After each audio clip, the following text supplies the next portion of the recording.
Read the first question.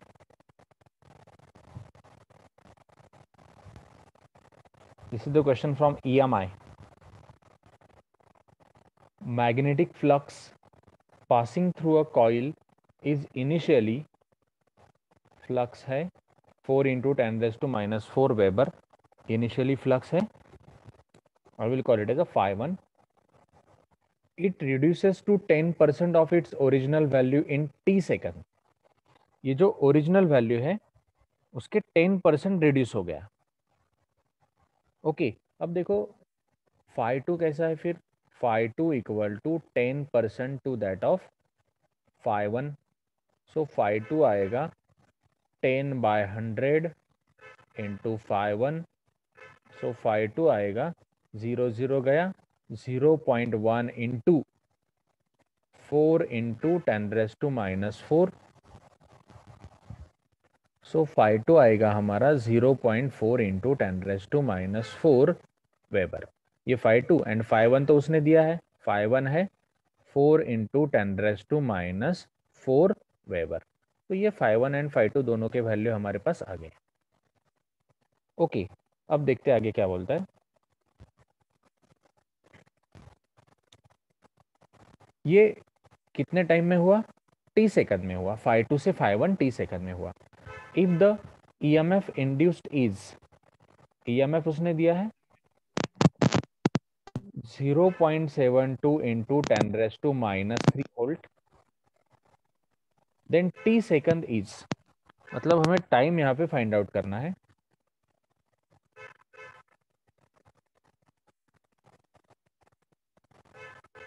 Yes, EMF भी उसने दिया है. नाउ देखो E इक्वल टू क्या होता है, E equal to D phi by D T होता है. नंबर ऑफ टर्न्स मेंशन नहीं है यहाँ पे, मतलब n नहीं आएगा यहाँ पे. E equal to D phi by D T. Okay, now this D phi by D T and E is given, मुझे निकालना है डी टी. तो देखो डी टी अगर निकालना है, टाइम अगर मुझे निकालना है, तो मुझे करना पड़ेगा D phi by E. D phi कितना है, it is phi 2 minus phi 1, मतलब 0.4 into 10 raise to minus 4 minus 4 into 10 raise to minus 4. Okay, ये डिफरेंस हमें यहाँ पे फाइंड आउट करना पड़ेगा, divided by E. So it is 0.72 into 10 raise to minus 3. दिया है, क्वेश्चन में दिया है. नाउ यहाँ पे प्लस माइनस मैटर नहीं करता है. सो ये 4 माइनस 0.4 मुझे करना पड़ेगा, 3.6 आएगा into 10 raise to minus 4, common है जैसे कि वैसे, divided by 0.72 into 10 raise to minus 3. इसको ऐसे लिखता हूँ, 7.2 लिखता हूँ into 10 raise to minus 4. Okay, अब ये 10 raise to minus 4, 10 raise to minus 4 गया, ये आएगा 1/2, मतलब 0.5. तो टाइम कितना आएगा हमारा, 0.5 second, option C. E equal to D phi by D T किया है, सीईटी को पूछा है 2016 में.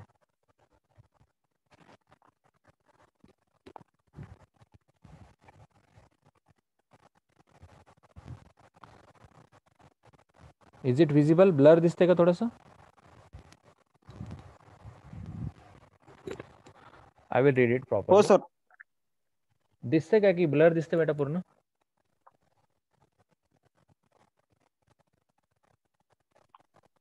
थोडं दिसतंय. ओके, ब्लर दिसतंय सर. ब्लर दिसते, ब्लर दिसते का बरं दिसतंय. Okay, which of the following devices the eddy current effect is not used. उसने क्या बोला है, अलग अलग डिवाइसेस के नाम दिए यहाँ पे, इसमें से कौन सा ऐसा डिवाइस है इसमें eddy current effect is not used. मैं 4 डिवाइस यहाँ पे लिख रहा हूँ, उसमें से कौन सा ऐसा डिवाइस है कि जिसमें एडी करंट इफेक्ट यूज नहीं होता है. First one, electromagnet. Second one, electric heater.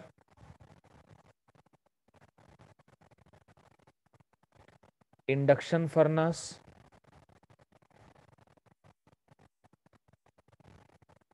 ये नीट को पूछा हुआ क्वेश्चन है, and braking system of train, braking system of train. अब देखो एडी करंट के एप्लीकेशंस कौन कौन से, ब्रेकिंग सिस्टम एडी करंट का एप्लीकेशन है, इंडक्शन फर्नेस भी है, इलेक्ट्रिक हीटर नहीं है, इलेक्ट्रोमैग्नेट यस एडी करंट का एप्लीकेशन है। तो इलेक्ट्रिक हीटर में हम एडी करंट का इफेक्ट नहीं यूज करते हैं। Electromagnet, induction furnace and braking system of train, ये सब के सब एडी करंट के एप्लीकेशंस है, एंड इलेक्ट्रिक हीटर में eddy current is not used. हम जो घर में इलेक्ट्रिक हीटर यूज करते हैं ना, उसमें एडी करंट थोड़ी यूज करते हैं, सीधा सीधा हम इलेक्ट्रिक करंट यूज करते हैं ना, एडी करंट वगैरह हम वहां पे नहीं यूज करते। मतलब ऑप्शन बी करेक्ट है, जो एडी करंट का एप्लीकेशन नहीं है। 2019 को पूछा है नीट को।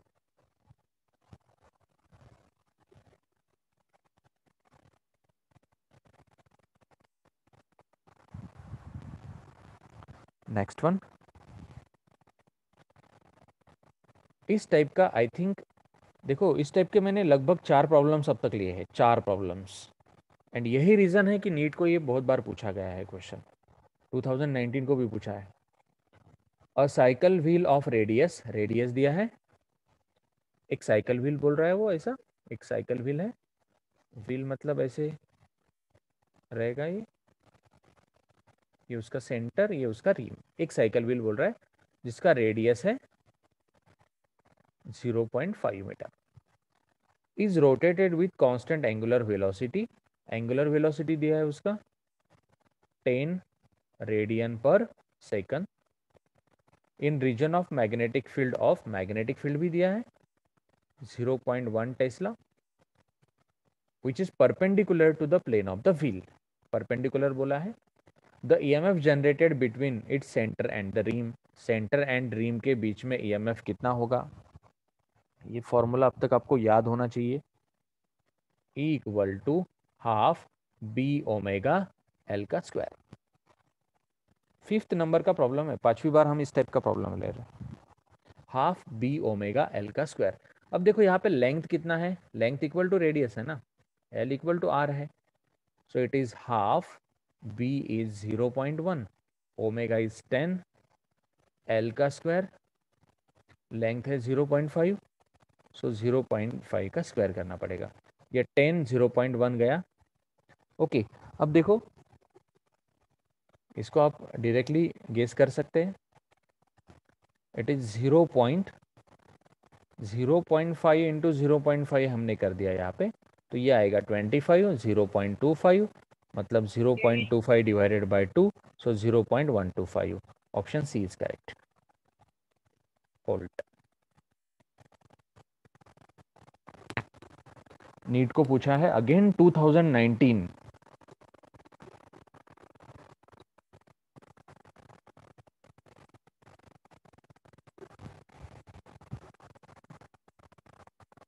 ये सीईटी को पूछा है question. A coil of inductance L, inductance L है, is connected to an AC source of EMF E, capital E बोला है जिसको हम स्मॉल ई बोलते हैं, उसने इसको कैपिटल ई बोला है, फ्रीक्वेंसी है F, the current in the coil is, current निकालना है बस। ओके अब देखो ये सर्किट कौन सा है, एल कनेक्ट किया है मतलब ये इंडक्टिव सर्किट है, ये इंडक्टिव सर्किट है, यहाँ पे रेजिस्टेंस एक्स एल होगा, फिर रेजिस्टेंस कितना होगा एक्स एल। अब देखो हमारा फॉर्मूला एक ही होता है, E equal to I R, बराबर है E equal to I R, इस सर्किट के लिए बना दो।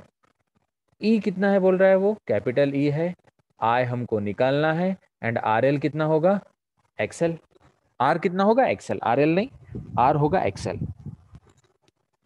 सो आई हमें फाइंड करना है, I equal to E divided by XL. अब ऑप्शन की तरफ देखो, ई है सब ऑप्शन में ई, यस यहाँ पे ई स्क्वायर दिख रहा है, मतलब ई यहाँ पे होना चाहिए, X L, X L is nothing but omega L ना, so omega can be written as a 2πf L. So XL क्या आएगा 2πf L. So E divided by 2πf L. Option B is correct.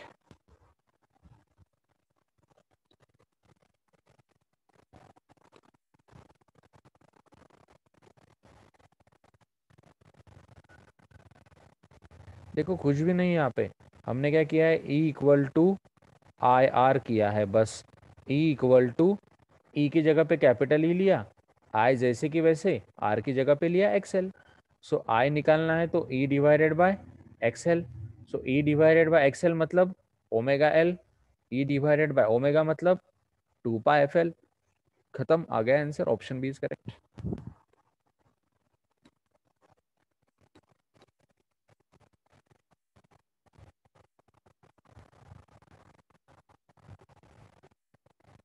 2016 को पूछा है NEET में again.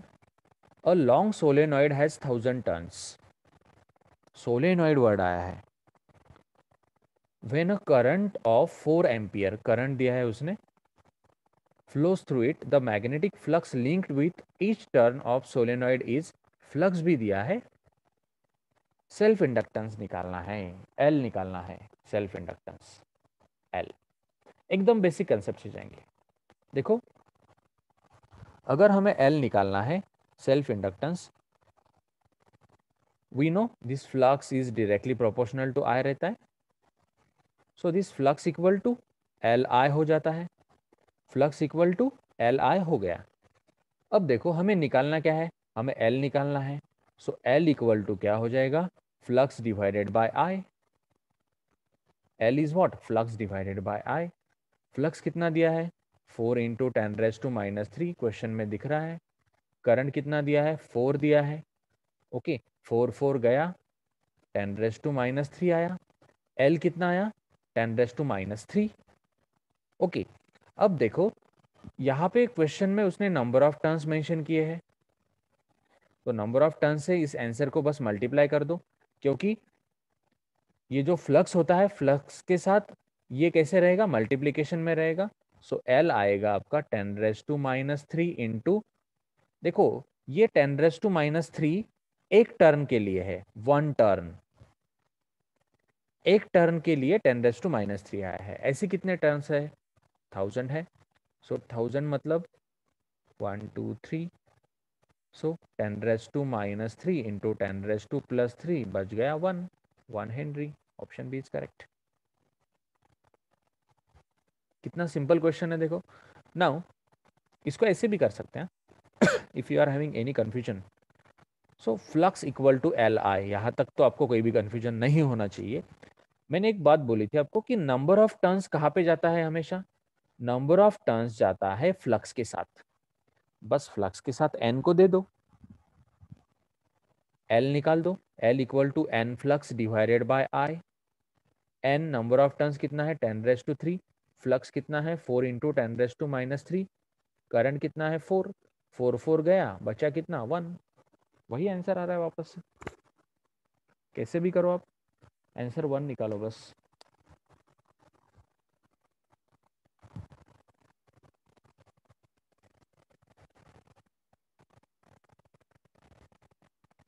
यहाँ पे 2 ही options लिए हैं मैंने, बहुत बड़ा क्वेश्चन था. Read the question. A uniform magnetic field E is restricted within a region of radius R. मतलब मैग्नेटिक फील्ड जो है इस रेडियस आर इतने ही रीजन में यहाँ पे है, इतने ही रीजन में है मैग्नेटिक फील्ड, इसके बाहर नहीं गया है. The magnetic field changes with time at a rate dB/dt. इस रेट से मैग्नेटिक फील्ड आपका चेंज हुआ है dB/dt. Loop 1 of radius capital R is greater than small R. Okay ये जो लूप 1 हम यहाँ पे देख रहे हैं, तो इसमें देखिए small R and capital R दिख रहा है. ये स्मॉल आर है यहाँ पे एंड ये है इधर कैपिटल आर. ये कैपिटल आर है एंड ये इधर स्मॉल आर है. वही बोला है उसने consider. Loop 1 of radius capital R greater than small R encloses the region 1. मतलब स्मॉल आर रेडियस ये कैपिटल आर के अंदर आता है. And loop 2 of radius capital R is outside the region of magnetic field as shown in the figure. Loop 2 obviously दिख रहा है कि मैग्नेटिक फील्ड के कहाँ पे है, बाहर है, और ये फिगर में शो किया है। Then the EMF generated is, देखो एकदम सीधी बात है, ये लूप है, इसके अंदर ही पूरा का पूरा मैग्नेटिक फील्ड है एंड इसका रेडियस है स्मॉल आर। इसको इनक्लोज किया है एक और लूप में जिसका रेडियस है कैपिटल आर। ओके, इतनी सी बात है। Then the EMF generated is, अब देखो यहाँ पे एक लूप है, उसके बाजू में एक दूसरा लूप आपको दिख रहा है, ये सेकंड लूप यहाँ पे उसके बाजू में प्रेजेंट है। अब देखो कंसेप्ट क्या है, हमें पूछा है ईएमएफ। ईएमएफ मतलब क्या, D phi by D T होता है। Okay, now EMF is what, D phi by D T. Now it is D by D T of flux means what, B A. Angle यहाँ पे mention नहीं है, flux मतलब क्या, B A ना। Flux equal to A B C होता है, सी मतलब कॉस थीटा होता है, एंगल मेंशन नहीं है। ओके, तो फ्लक्स इक्वल टू क्या आएगा, बी ए लिखो या फिर ए बी लिखो। फ्लक्स की जगह पे क्या लिख दिया मैंने, ए बी। अब देखो यहाँ पे ए है समझो पाई आर स्क्वायर, ये हो गया D B by D T into this pi R square. मतलब हमारे जो ऑप्शन है उसमें जिस ऑप्शन में D B by D T into pi R square है वो ऑप्शन हमारा करेक्ट होना चाहिए। अब देखो समझो एक से ज्यादा इसमें D B by D T into pi R square है, तो यहाँ पे चेंज हो सकता है। ये D B by D T कहाँ पे है, D B by D T into pi R square in loop 1 and 0 in loop 2। अब देखो कंसेप्ट क्या हो रहा है, आप बोलेंगे सर म्यूचुअल इंडक्टेंस होगा यहाँ पे। म्यूचुअल इंडक्टेंस इधर किधर जाएगा, म्यूचुअल इंडक्टेंस ये फर्स्ट लूप एंड ये सेकंड लूप के बीच में होगा, ये इधर नहीं जाएगा म्यूचुअल इंडक्टेंस। ओके, यहाँ पे मैग्नेटिक फील्ड तैयार हुआ है तो इस लूप तक ये मैग्नेटिक फील्ड एक्सपीरियंस होगा, सेकंड लूप तक मैग्नेटिक फील्ड नहीं जाएगा। मतलब आपका ईएमएफ कितना है, D B by D T into pi R square. Okay, कौन से लूप में है, फर्स्ट लूप में होगा एंड सेकंड लूप में ईएमएफ कितना होगा, जीरो होगा। सेकंड लूप का यहाँ पे कोई भी रिलेशन नहीं है, इसलिए उसने ऑप्शन 1 करेक्ट बोला है, ऑप्शन ए इज करेक्ट। ये सेकंड ऑप्शन जो दिख रहा है इसने क्या बोला है, 0 इन लूप 1। अब देखो लूप 1 में 0 कैसे रह सकता है, बिल्कुल भी नहीं रहेगा लूप 1 में 0, एंड 0 इन लूप 2 ऑल्सो, नहीं बिल्कुल नहीं, silly option.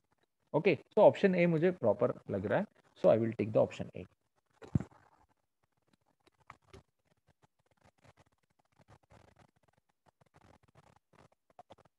Is it visible,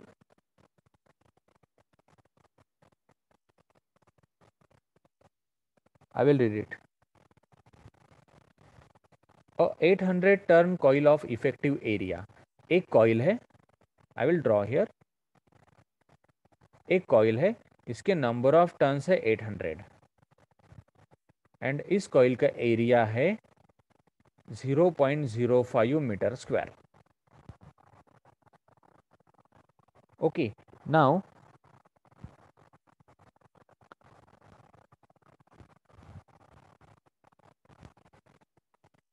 is kept perpendicular to the magnetic field. Magnetic field दिया है, इस कॉइल को हमने मैग्नेटिक फील्ड में रखा है जिसका इंडक्शन है 5 इंटू 10⁻⁻5 टेस्ला। मैं वापस से पूरा क्वेश्चन लिख के दे रहा हूँ, don't worry. When the plane of the coil is rotated by 90 degree around any of its coplanar axis in time दिया है उसने 0.1 second, the EMF induced in the coil will be, मुझे निकालना है यहाँ पे ईएमएफ इंड्यूस्ड। ईएमएफ इंड्यूस्ड हमें यहाँ पे फाइंड आउट करना है। अब देखो E इक्वल टू क्या होता है, D phi by D T होता है, यहाँ पे नंबर ऑफ टर्न्स आए हैं मतलब n से मल्टीप्लाई करना पड़ेगा। सो ये हो गया E equal to n D phi by D T. Now यहाँ पे फ्लक्स नहीं दिया है, हमारा गिवन डेटा आप देखो अच्छे से, फ्लक्स नहीं दिया है तो flux equal to A B C करना पड़ेगा हमें।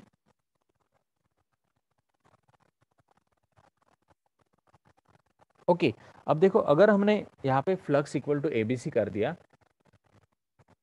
तो फ्लक्स इक्वल टू हम लेंगे यहाँ पे B A, flux equal to क्या आएगा हमारा B A.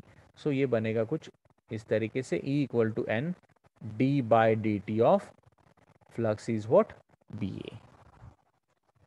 Okay, now flux equal to आ गया यहाँ पे बी ए।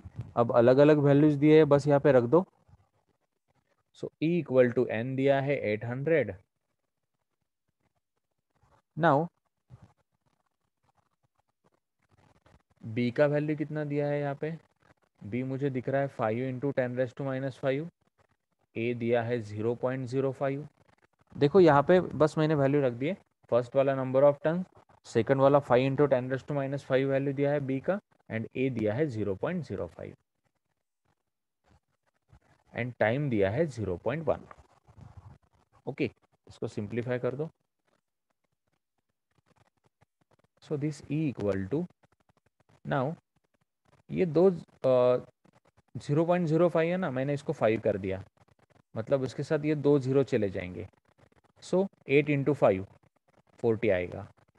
ये पूरा का पूरा कैलकुलेशन हो गया, 8 × 5 40। बचा कौन, दिस 5 × 10⁻⁻⁴, क्योंकि -1 ऊपर आ गया, +1 हो गया, 5 × 10⁻⁻⁴ बच गया। सो इट इज़ 5 × 4 20, 0 जैसे कि वैसे, इंटू 10⁻⁴। सो ऑप्शन यहाँ पे आएगा हमारा, इट इज़ 2 × 10⁻²। 2 × 10⁻² मतलब 0.02। EMF आएगा 0.02 वोल्ट। नीट 2019 को पूछा है।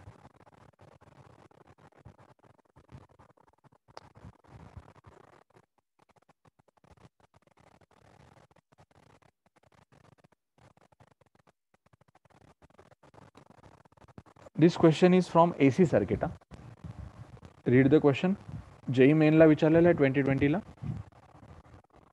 पूर्ण क्वेश्चन एकदा रीड करा सगळ्यांनी.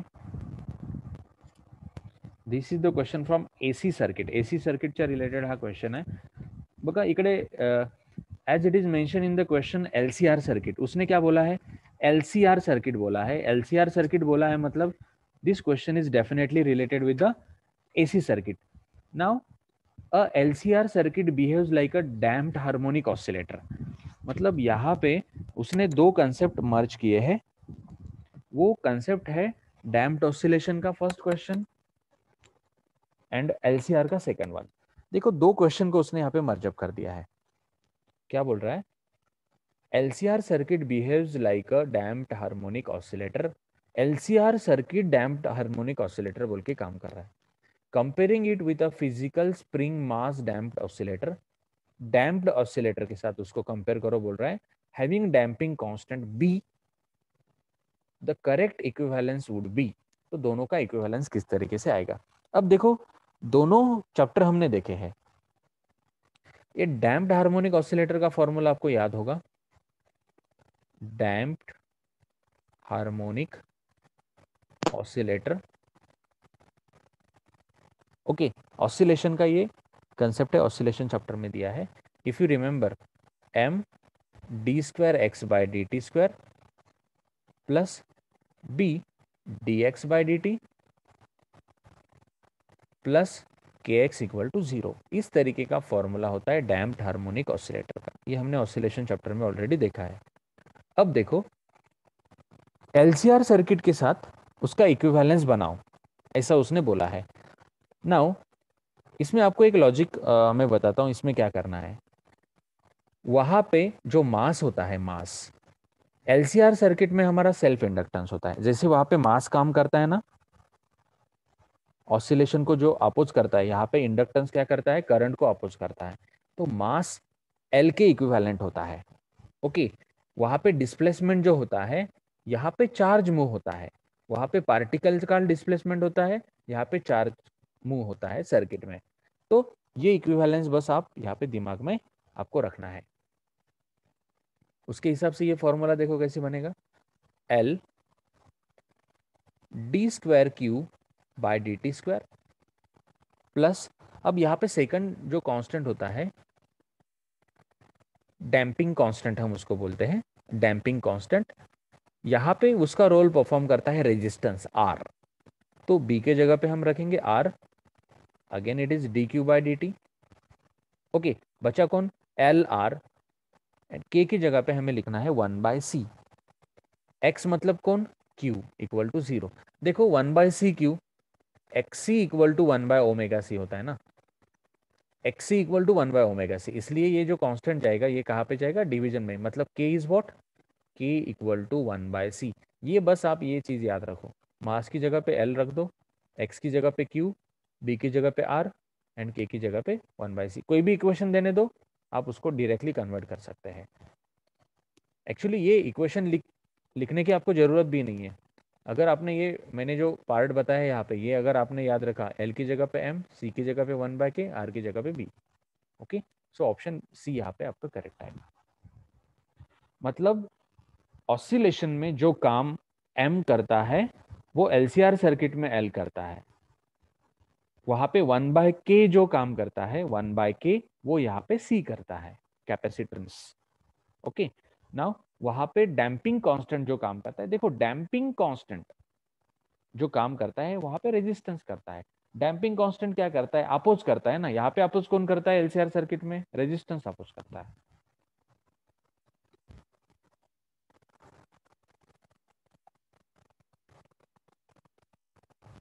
Read the next one. NEET को पूछा है 2016 को। पोटेंशियल डिफरेंस इसने यहाँ पे मेंशन किया है, अगर आपने क्वेश्चन पढ़ा अच्छे से तो।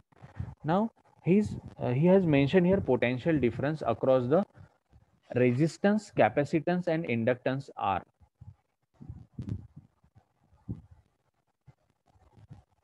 दिया है 80 volt, 40 volt and 100 volt respectively in LCR circuit. The power factor of the circuit is, आपको यहाँ पे निकालना है power factor of the circuit. Now देखो एक बार क्वेश्चन रीड करो अच्छे से।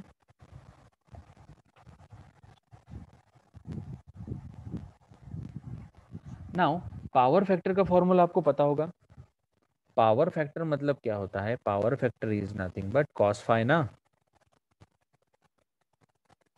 आई विल राइट हियर।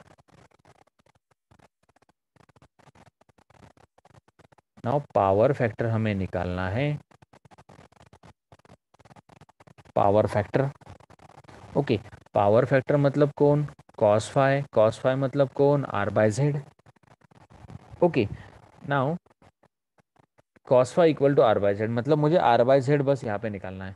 पर देखो यहाँ पे जो वोल्टेज दिए है एल सी आर के, तो potential differences across resistance, capacitance and inductance, मतलब ये ई आर है। ओके, ये ई सी है,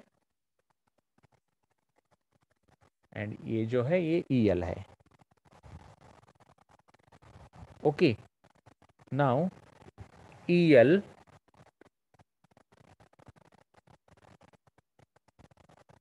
फर्स्ट वाला रेजिस्टेंस के रिलेटेड है, सेकंड वाला कैपेसिटेंस के रिलेटेड है, एंड थर्ड वाला इंडक्टेंस के रिलेटेड है। पर ये वोल्टेज है, ईएमएफ है। ओके, अब देखो कॉस फाई इक्वल टू क्या होता है? R by Z. इसको अगर हमें सीधे सीधे मॉडिफाई करना है रेजिस्टेंस की टर्म में, ओके, अब हमें वोल्टेज दिया है तो आर को हम लिख सकते हैं ई आर। ओके, क्योंकि यहाँ पे करंट आएगा, यहाँ पे भी करंट आएगा, दोनों कैंसिल हो जाएंगे। ओके, जेड क्या रहता है? जेड को इसके टर्म में हम लिख पाएंगे ई आर का square plus E L minus E C का square, E L minus E C का स्क्वायर। अब देखो एक्चुअली होता क्या है, this cos phi equal to R by Z हम यहाँ पे यूज कर रहे हैं। जेड क्या होता है? Z equal to under root R square plus X L minus X C whole square होता है। ओके, एंड ये जो है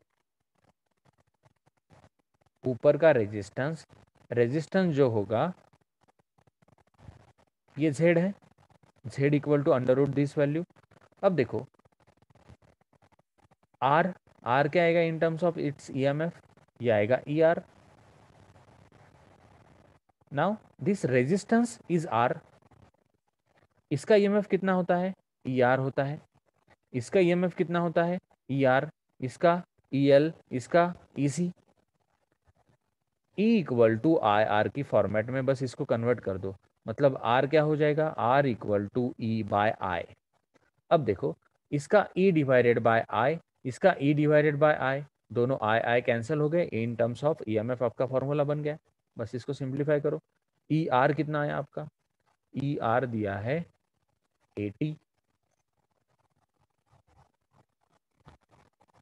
okay, under root E R का स्क्वायर मतलब 80 का square plus E L, E L दिया है 100, E C, E C is 40। Okay,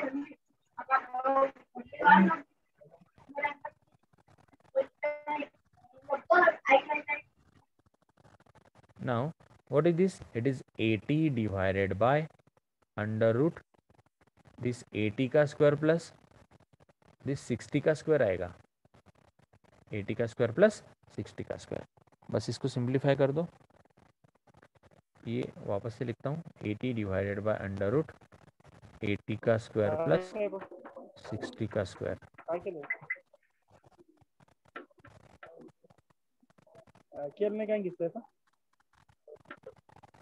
so if you are doing this calculation, ये फाइनल आंसर आता है आपका 80/100, 0.8।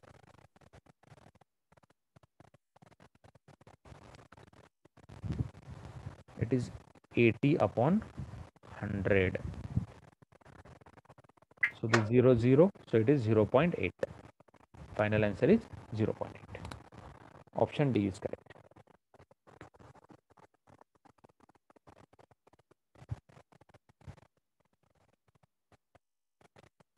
The LC parallel resonant circuit, the LC parallel resonant circuit ABCD has a very high impedance, has a very high current, acts as a resistance of very low value, has zero impedance.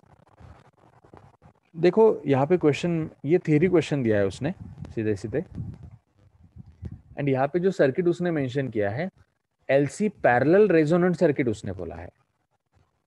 अब देखो LC parallel resonant circuit अगर होगा, parallel circuit बोला है, तो यहाँ पे current तो हाई नहीं होगा, ओके, इम्पेडेंस जीरो नहीं होगा, acts as a resistance of very low value. Actually LC circuit में रेजिस्टेंस कम नहीं होता है, वहां पे कैपेसिटर हमने कनेक्ट किया है, वहां पे रेजिस्टेंस कम नहीं होता है, कंपेरेटिवली वहां पे रेजिस्टेंस बहुत ज्यादा होता है। तो यहाँ पे ऑप्शन ए उसने करेक्ट बोला है, क्योंकि LC पैरेलल रेजोनेंट सर्किट में क्या होता है, मतलब एक इंडक्शन कॉइल यहाँ पे कनेक्ट किया है, एक कैपेसिटर यहाँ पे कनेक्ट किया है, दोनों पैरेलली कनेक्ट है। तो इस टाइप के सर्किट में has a very high impedance, Z equal to under root R square plus XL minus XC का स्क्वायर। वेरी हाई क्यों बोल रहा है, देखो क्योंकि यहाँ पे XL नहीं है, बराबर है। अब देखो अगर XL होगा तो क्या होगा, XL होगा तो XL माइनस XC होगा, दोनों का डिफरेंस निकलेगा, एंड दोनों के डिफरेंस का स्क्वायर होगा, मतलब ये छोटा आएगा।